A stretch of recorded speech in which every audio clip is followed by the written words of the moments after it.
Hello. Dispatch. We have a reported stabbing incident here in Barangay Talawakan. The victim is unresponsive and the multiple stab wounds. We need forensic medicine in the forensic center here. ASAP.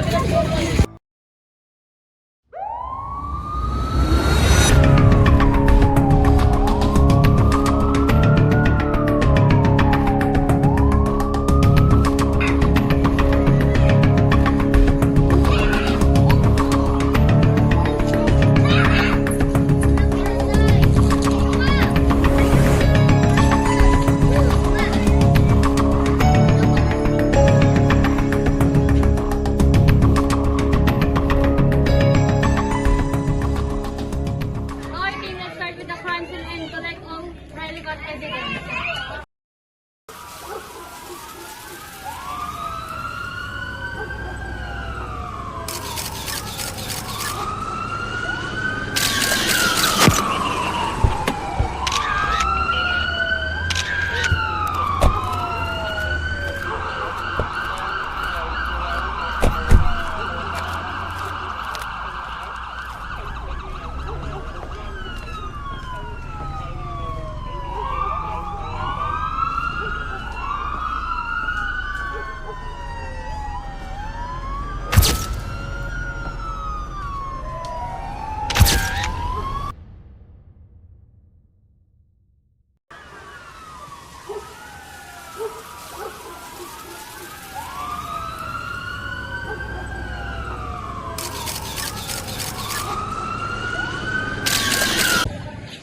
Ma'am, maaari niyo bang ikwento ang nangyari? Noong mga alas 5 ng hapon po, naririnig ko nagsisigawan yung biktima at ang sa lalaki.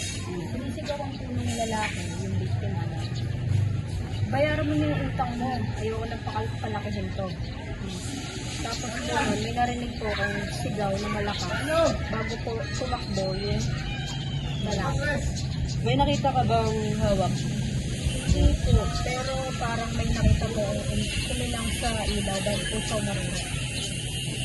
Salamat. May nakuha tayong fingerprint sa kutsilyo and i-cross-check natin siya sa database ng PNP. Maganda yan. Kung tutugma sa suspect, diretso tayo pa sa pag-aresto.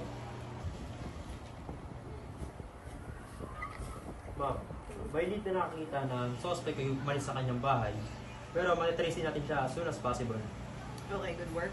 Secure a warrant for his arrest. So this is now officially a murder investigation. Ma'am, nilid na kami kung nasan na suspect. Siya ay nasa bahay ng kanyang tihen at inoobserba na namin ang kanyang bawat galaw. Sige, maghain na tayo ng warrant of arrest.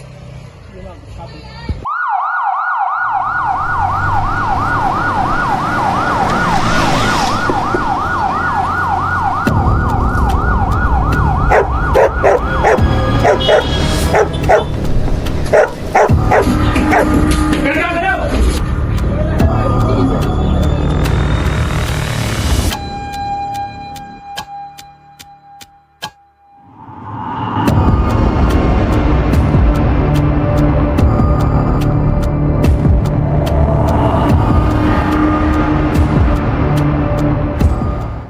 Sumamak sa amin na maayos. Huwag ka naman laban.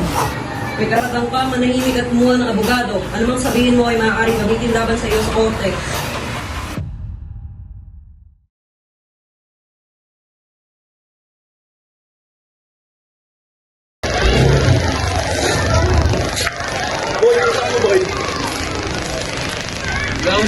Anong wala? Tagal-tagal na nun. Hindi ko makapagantay. Di makapagantay, hindi ko pa nga hindi nagbabayad, ilang buwan na. Wala pang pambayad, magantay ka naman. Magantay lang ba na ngayon? Balit ba ang kote mo? Antay mo nga. Ganun ha.